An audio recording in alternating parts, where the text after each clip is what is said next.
shirkadda duulimaadka diyaaradaha ee Qatar Airways ayaa duulimaadkoodii ugu horreeyay maanta ku timid magaalada Muqdisho.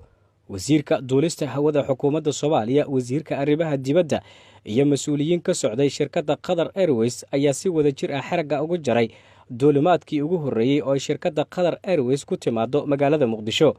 3 jeer ayay toddobaadkii shirkaddaasi duulimaad toos ah ku kala samayn doontaa magaalooyinka Muqdisho iyo Dooxa oo ah caasimadaha Soomaaliya iyo Qatar. wasiirka wasaaradda duulista hawada xukuumadda Soomaaliya Maxamed Cabdullaahi Salaad Omar ayaa sheegay in ay shirkadda Qatar Airways ay maanta si rasmi ah u bilowday duulimaadkoodii ugu horreeyay ee Muqdisho iyo Dooxa, toddobaadkiina 3 jeer ay duulimaadyo ku samayn doonto caasimadaha Qatar iyo Soomaaliya. waxaa maanta inoo furmay duulimaadka shirkadda Qatar Airways oo duulimaadkeedii ugu horreysay maanta oo 1 July ah ku soo gaartay magaalada Muqdisho. waxay samayn doonaan duulimaad toos ah Qatar, Dooxa iyo Muqdisho 3 maalin usbuuci. waxaan rajaynaynaa in intaas ay ka badan doonto Ilaahay ka raali noqdo. sida aad la socotiin airportka Muqdisho wuxuu ka mid yahay airportada ugu amniga fiican adduunka ayuu hadda ka mid noqday. taas awgeed ay ugu soo dhiiradeen diyaarado badan oo Qatar Airways ay ka mid tahay. 6 bilood ee ugu horeysay sanadkan 2019 airportka waxaa ka soo degay ama ka kacay 80,000 oo diyaaradood flight ayaa ka soo degay ama ka kacay. intaas oo hal incident ah wax aanan ka dhicin airportka.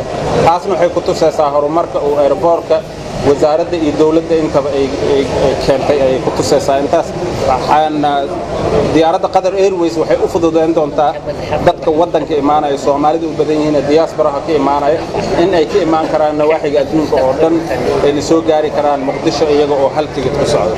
ku-xigeenka madaxa shirkadda Qatar Airways Afrika iyo Bariga Dhexe Iham Amin ayaa shaaciyay in shirkadda duulimaadkeedii ugu horreysay Qatar Airways ay maanta ku timid magaalada Muqdisho, isla markaana ay si toos ah u bilowday duulimaadyadii Soomaaliya iyo Qatar. shirkadda Qatar Airwaysna ay maanta si toos ah ugu howl bilowday Soomaaliya. I'm truly honored to be here today to inaugurate our launch of our new route. We have responded to increased customer demand for service to Somalia, and starting today, we'll be flying 3 times a week between Mogadishu and Doha. On board our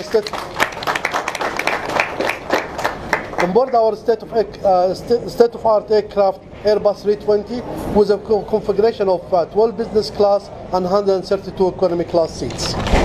garoonka diyaaradaha caalamiga ah ee magaalada Muqdisho ee Aadan Cadde waxaa 2 sano ee ugu dambeysay ka howl bilaabay shirkado diyaaradeed oo caalami ah oo ay leeyihiin dalal kala duwan.